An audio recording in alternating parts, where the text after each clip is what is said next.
Joining me now is Simon Jackman, a political scientist and professor at the University of Sydney.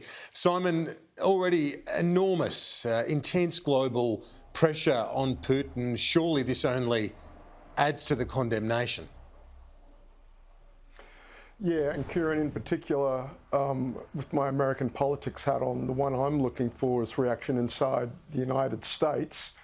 And indeed, precisely because the former President Trump and some of his supporters in American media, are playing a pro-Russia, pro-Putin line, or at least have been. And that's the interesting thing. Where to now for those voices in American politics that I'm going to hold just short of using the word apologist, but whatever the word that just short of apologist for Putin is, that's what they've been.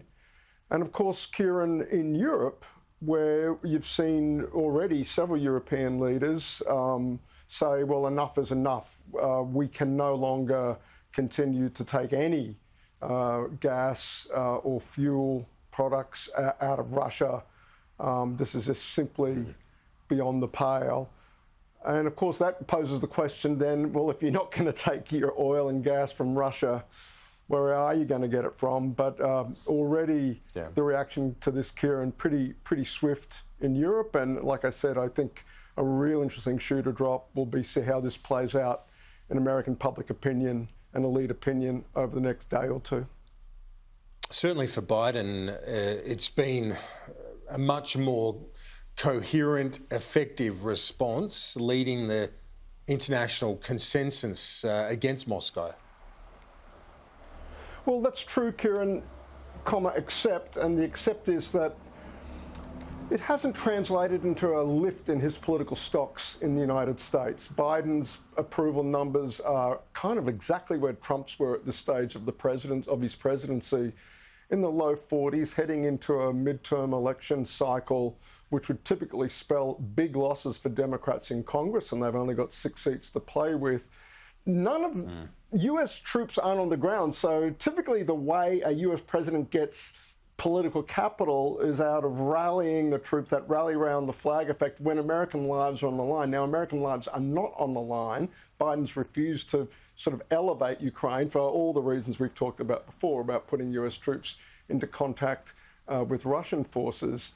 So the political lift out of this that I think globally plays very well for Biden isn't there. And if anything, the surge in gas prices inside the United States is a cause of real political heartache for him. And again, that's another reason why I think these distressing images, how they land in American public opinion, and do people sort of get distracted from their own hip pocket nerve and say, well, actually, standing up to Putin in these circumstances, as Biden has done, gets Biden a little bit of a political tick in what has otherwise been hard yards for him politically.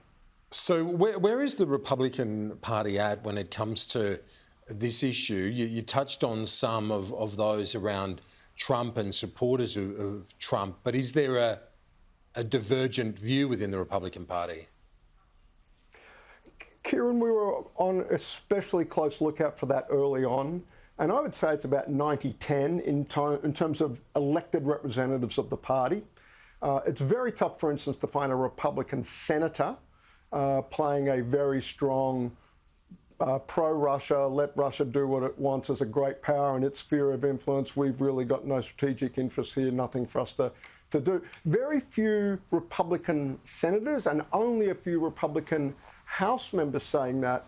But it's sort of out there in the rank and file and in that broader ecosystem that has sprung up around conservative politics in the last 10, 20 years, but really got a big kick along under the Trump years.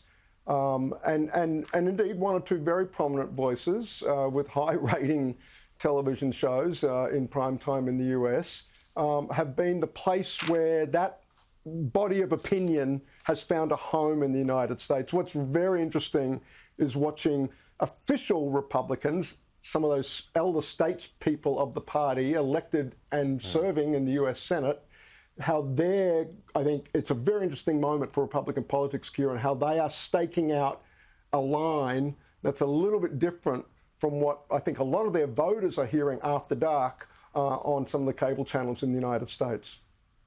Professor Jackman at the University of Sydney, thanks.